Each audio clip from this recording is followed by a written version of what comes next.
What is going on? My name is Mia, co-founder of Fashiontising, where we help female fashion brands scale to 7 figures. And in today's video, I wanted to kickstart this fresh YouTube channel with the only 4 things e-commerce businesses need to focus on to scale to 7 and 8 figures. So I hope you find this video valuable. Sit back, take some notes, and let's jump straight into this video. So like I said, guys, this is my first YouTube channel of this series where I will be posting high value content every single month for you as e-commerce business owners to take action and see immediate results. So let's jump straight into this video. Like I said, this is the 4 simple step process and the only 4 things you need to focus on to scale to 7 and 8 figures. And the first one is your online store conversion rate. Now, I know a lot of people, a lot of brands think the only way to scale 7 and 8 figures is by acquiring customers. How can I get more customers to my website? How can I get a higher return on investment on my Facebook and my Instagram ads to start seeing more revenue? And the real money is made is actually on the back end, when the real foundations are actually built in place in order to scale. And I like to think of Facebook and Instagram ads as fuel to the fire. So if you don't have the right foundations in place, you're not going to see the desired return on investment that you hope to see, what I know you can get.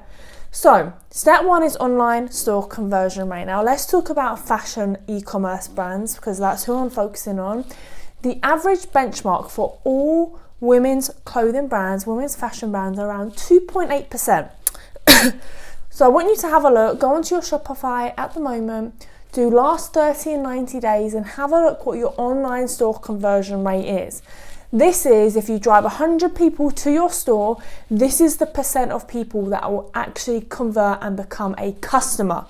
So that's step number 1. Before you can think about running ads, or even if you are running ads and you aren't getting the return on investment that you desire, have a look at what this percent is.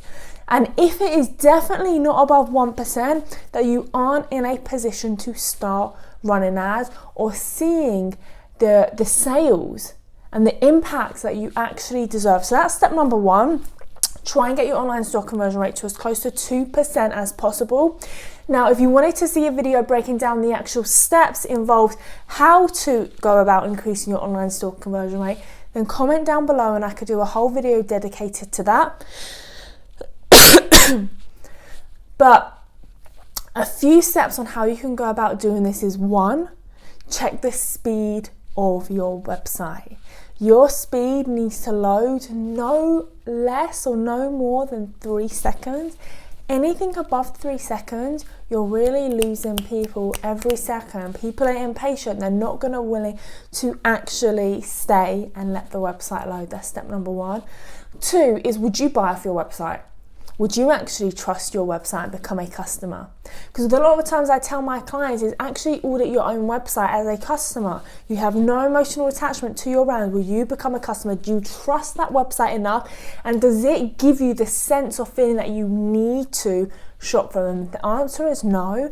Find your greatest competition. Find somebody who is doing it exactly how you want to do it and make it better. And then point number 3, reviews. So 1 in 10 need to read 10 reviews before becoming a customer. And if you have no reviews on your website, you have to think to yourself, why would customers want to shop from this website? So those are 3 kind of points, very broad, on how to actually increase the online store conversion rate. Like I said, if you want a more detailed video, let me know. But let's get into point number 2, and that is your AOV, your average order value. So again, look on Shopify, look on the last 30, 90 days. I want you to take a look at the average order value. This is how much a customer spends on your website once they've become a customer. And in theory, the higher the AOV, the higher the return on investment is going to be on your website, on your ad, sorry. So as a ballpark, you want to get an AOV to at least $100 and more, depending on what you are selling. But simple ways, a very simple one, how you can increase the average order value is add a free shipping threshold bar. So free shipping over $100. So just say your AOV is $50. Let's just add between 10 to 30% on that free shipping threshold bar.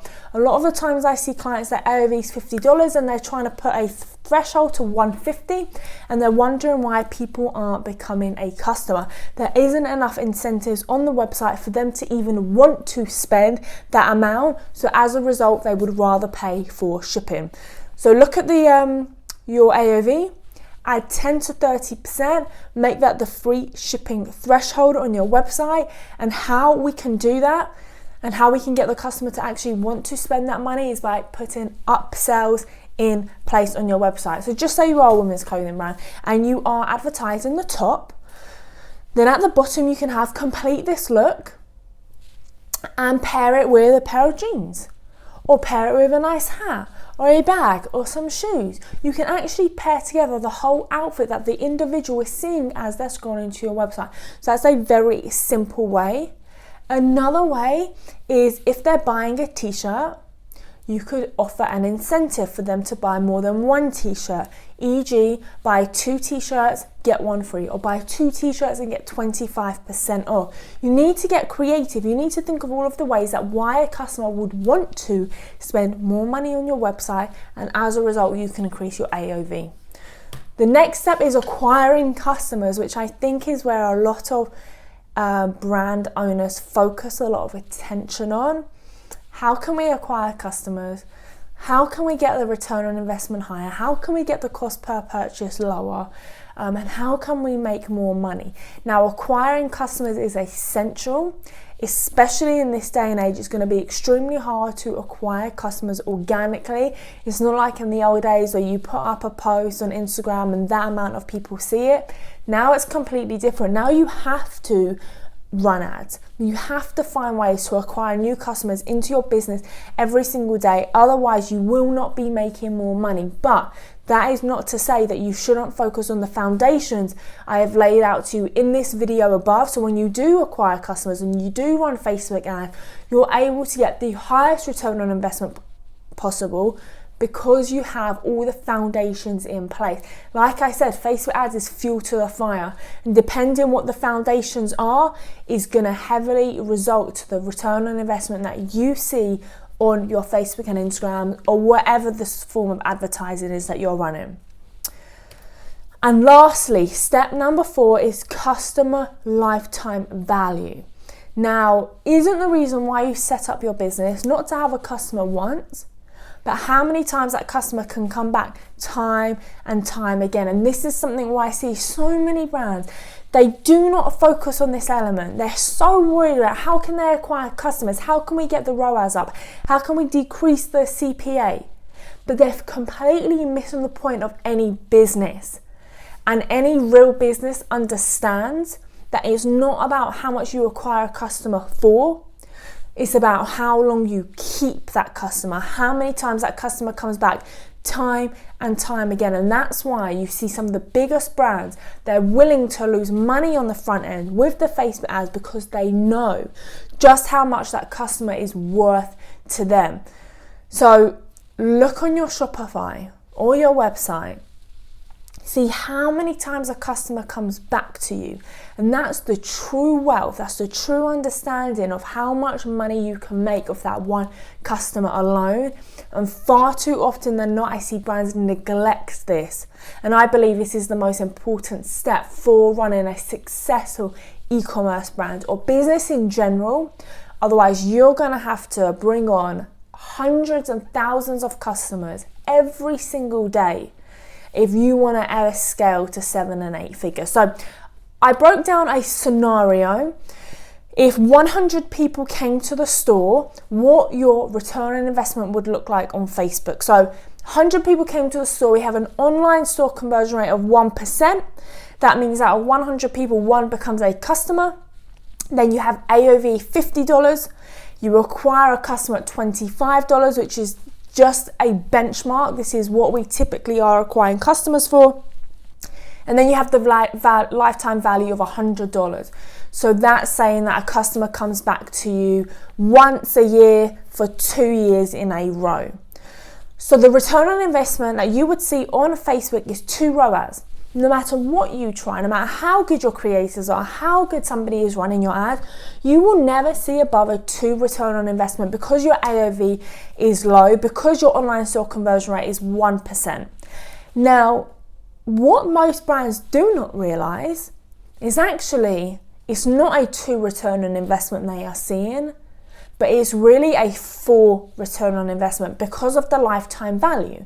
And because that customer is coming back to you 2 times, 2 years in a row, that customer is worth to you now $100, not $50. So if you are a brand owner and you're seeing this video, I strongly advise you to stop paying attention to the return on investment you're seeing on Facebook ads and look what that customer is worth to you. Then you can determine how much you can spend on ads to acquire the customer. Now, let's pretend we fix all of these benchmarks that I've spoken to you about today, all these foundations, and we still have 100 people to the store, but now our online conversion rate is 2%, so we've doubled it. We've got our AOV to $100. The acquiring the customer still stays the same at $25, and again, the lifetime value is still the same. They come back to you twice in 2 years.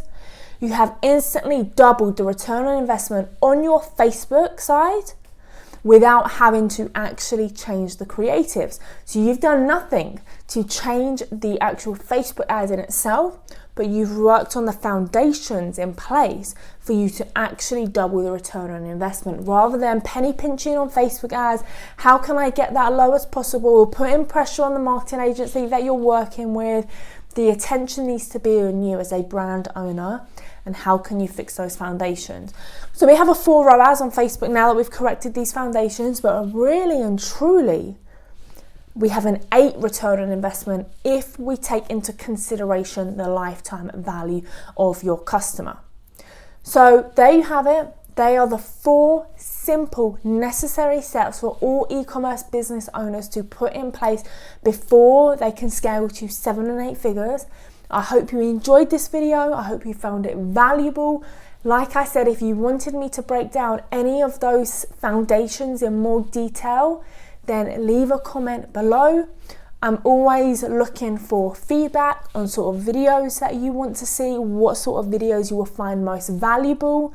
You know, here at Fashiontising, our goal is to really help empower women, to help them reach their business goals and dreams so they can give their family the happiest life possible. And we all live an abundant life, and we're all impacting women all around the world. So if you have any ideas, put them in the comment below. Thank you for watching my very first YouTube video, and I look forward to seeing you on the next video.